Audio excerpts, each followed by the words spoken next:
നിങ്ങളുടെ ശ്രദ്ധയിലേക്ക് ക്ഷണിക്കുകയാണ്. വളരെ ഗൗരവമുള്ള, വളരെ പ്രാധാന്യമുള്ള ഒരു വിഷയത്തെയാണ് ഞാൻ നിങ്ങളുടെ മുന്നിൽ സംബന്ധിക്കുന്നത്. പുണ്യ റസൂലിന്റെ അവദാനങ്ങളും പ്രകീർത്തനങ്ങളും ഒക്കെ പാടിയും പറഞ്ഞും ആനന്ദത്തോടു കൂടി നിലകൊള്ളുന്ന രാത്രിയാണ് നമ്മുടെ മുന്നിലെ ഈ രാത്രി.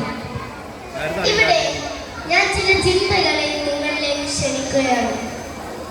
പ്രവാചക തിരുമേനി വിഭാവനം ചെയ്യുന്ന ഒരു ഉത്കൃഷ്ടനായ ഒരു മുസ്ലിമാണോ ഞാനെന്ന് നമ്മൾ ചിന്തിക്കേണ്ടതുണ്ട്. നമ്മൾ ഓരോരുത്തരും സ്വന്തം മനസ്സിനോട് ചോദിക്കുക, പുണ്യ റസൂലിന്റെ അവതാരങ്ങളും പ്രകീർത്തനങ്ങളും ഒക്കെ പാടിയും രസിക്കുന്നതിനും ഒക്കെ അപ്പുറം പ്രവാചകന്റെ ചര്യകൾ എത്രമാത്രം നമ്മളിലേക്ക് കൊണ്ടുവരാൻ നമുക്ക് കഴിഞ്ഞിട്ടുണ്ട് എന്നതാണ്.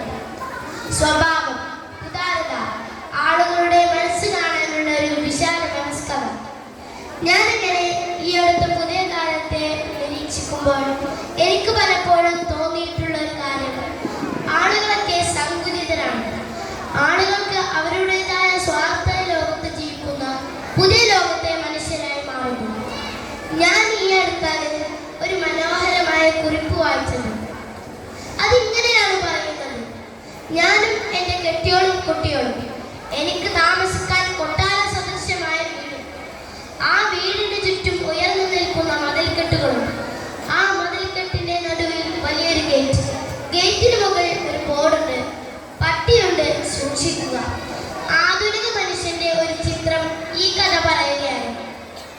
എല്ലാ അർത്ഥത്തിലും അവരെ സഹായിക്കാൻ നമ്മൾ അങ്ങോട്ട് ചെല്ലാതെ, എന്നാൽ അപരനായ പാവപ്പെട്ട നിരാശരായ ആളുകൾ നമ്മളിലേക്ക് അഭയം പ്രാപിച്ച് കൈനീട്ടി വരുന്നതിന് ഗേറ്റ് അടച്ച് തടയുന്ന ഒരു പുതിയ ലോകത്തെ മനുഷ്യരായി ഞാനും എൻ്റെ കെട്ടിയോളും കുട്ടിയോളും മാത്രമാകുന്ന സങ്കുചിതമുള്ള, സ്വാർത്ഥതയുള്ള, മറ്റുള്ളവരിലേക്ക് തിരിയാതെ, മറ്റുള്ളവരുടെ ദുഃഖത്തിലേക്ക് പുറംതിരിഞ്ഞു നിന്ന് നമ്മളെ കൊണ്ട് കഴിയുന്ന ആവശ്യങ്ങൾ നിറവേറ്റി കൊടുക്കാതെ മുഖം തിരിച്ചു നിൽക്കുന്ന പുതിയ ലോകത്തെ മനുഷ്യരെ കാണുമ്പോൾ യഥാർത്ഥ ഇസ്ലാം അനുവർത്തിക്കുന്നവരാണോ നമ്മൾ എന്ന് നമ്മൾ ചിന്തിക്കേണ്ടതുണ്ട്.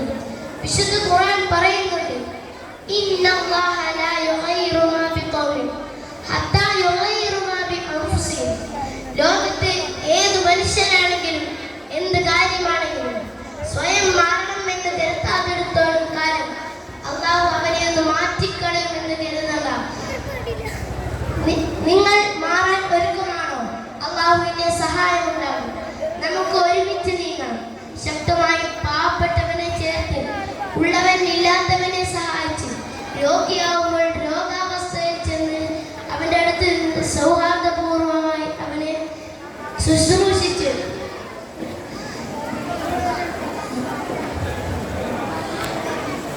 ഞാനും നിങ്ങളും ജീവിക്കുന്ന എന്നാണ്.